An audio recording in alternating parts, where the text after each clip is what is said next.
Kasama niyo po ang inyong buong pamilya, dumalo kay Tatay Digong. Ano po ang latest sa pagdalo niyo kay Tatay Digong? Kasama niyo po ang inyong buong pamilya, dumalo kay Tatay Digong. Ano po ang latest sa pagdalo niyo kay Tatay Digong ngayon? Ngayon, kakain siya ng lunch niya. Pagpasok ko mga 1:30, kakatapos siya ng kain lunch. Okay naman, masaya siya. Pinangaralan niya yung mga apo niya. Okay naman. Ano naman ang pangaral niya sa mga apo niya? Huwag magsigarilyo, huwag mag-inom, at mag-aral na mabuti. Ayan, hindi ba sinabing mag-abogado? Ito, pinapalipat na sa isang school sa Manila. Para mag-aboga siya. Abogado. Ano pa po? May balita bakit tungkol sa Pilipinas na dinala sa kanya at anong reaction niya? Wala naman. Tinanong niya lang kung kumusta yung Davao. Sabi ko naman, okay naman yung pamamalakad ni Basti, yung kapatid namin. Yun. So sabi niya, pagsabihan daw siya. Kasi alam niya na si Basti minsan umiinit ang ulo pag nagsasalita. So sinabihan niya na kumalma lang. Yung panunumpa po niya, meron na pong arrangement? Sa ngayon, wala pa akong alam na abogado. Tapos ano pa po ang... wala ba siyang hinihingi or anything? Ngayon, ang hinihingi niya, milk. Milk? Hindi na Coke Zero, ha? Milk na. Mga bata, uminom na kayo ng gatas, ha? Tatay Dico, umihingi na ng gatas, ha? Milk. Okay, milk. So wala ba dun sa vending machine na milk? Wala. Ngayon, ang kinuha namin yun. May sobra pa nga yung mga Doritos, yung Coke Zero. Kasi pati ako nakipag-Sprite Zero na rin. So, nagbaon kayo ng barya para dun sa vending machine? Pwede naman card. Card. Kasi bawal barya. Kasi yun, nasahe. Usual. Okay. Masahe. Paano pala yan pag wala kayo? Sino nagmamasahe sa kanya? Tinanong pa nga, hindi daw siya binasahe ni Basti. Nag-aaral na ba si Basti ng masahe? Wala ata. Wala pa. So, kailan po ang huling dalaw niyo uli? Bukas. Kasi nga mag-NATO no? Pag NATO siguro wala nang dalaw muna. Wala. For 21 hanggang 29 nata ulan dalaw. So paano po yun? 21-29, nandito pa rin kayo? Nandito pa rin. In case may emergency, nandito lang kami. Okay.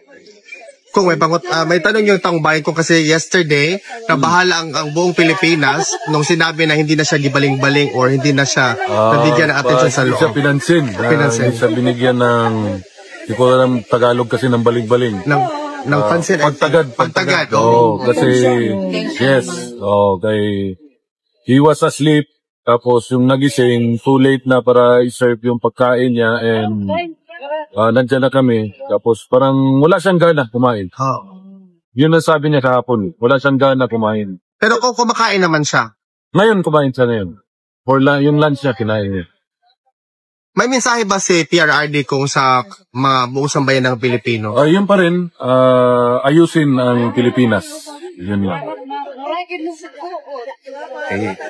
So, thank you very much. Kayo naman po, anong pang balita ngayon sa Kongreso?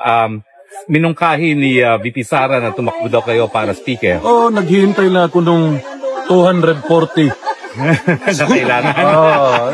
Meron na siya, di ba? 240. Ako naghihintay sa 240.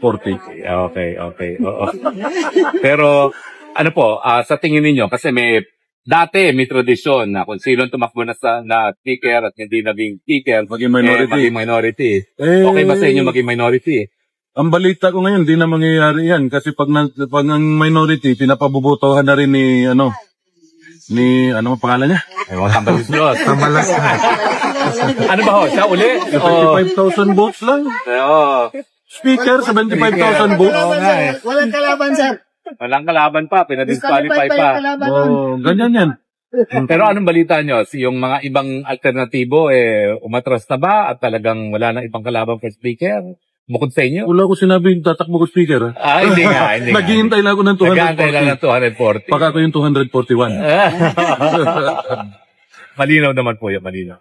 So, ano pa akong balita sa Kongreso? Kongreso? Yung budget. Malapit na budgeting ulit. Malapit na ang budgeting ulit. Kung may pera pa. Anong balita ko? With minority, kasi paiba-iba sinasabi ng Kamara. Susunod ba sila doon sa ibabalik o papahiwatig sa Senado na handa ng maglitis sa Kongreso or Dahil hindi raw nila tinanggap yung pagbalik ng impeachment complaint Anong balita ko doon? Nasa kanila na yan. Basta ang alam ko, yung kapatid ko, ready na for that problem. Problem na yun. It's a democratic process, so actually, Ready to rumble, kumbaga. Oo. Ready for the flat. Kung uusapan niya ba yung pag-take out ni Tatay Digong with respect sa pagkapadal niya mayor? Mga lawyers yan. Hindi ako nakikialam. Hindi ba involved si Attorney Kaufman yan, sir? Or doon sa pag-arrange ng pag-take out niya? Dapat from the consulate Okay, okay. Dapat sa Pilipino siya mag-hold. Kung nalipay si tatay ko, nakatigas. Oo. Ba't nalipay siya ito? Nastoryahan na mo iyang mga uyap? Murag nabuhi na. Dagan-dagan gitu. Agoy. Dili na day usa. Dili oy. Daghan. Ayo kinago sawa Next question, please. Okay na. Kung wala, maraming bagong dating po. Ipapalit sa ako Kung paliton karon gipangitan ako gahapon, nakalimot ko nga 6 o'clock day magsarado ang mga shop. So Yung mga bagong dating lang po. di giganahan sa akong relo kaning Patek Philip na akong relo. Casio, ako Apple. Patek Philip ba? Ganahan siya, palit ko ron. Picture yung mga bagong dating. Salamat ko.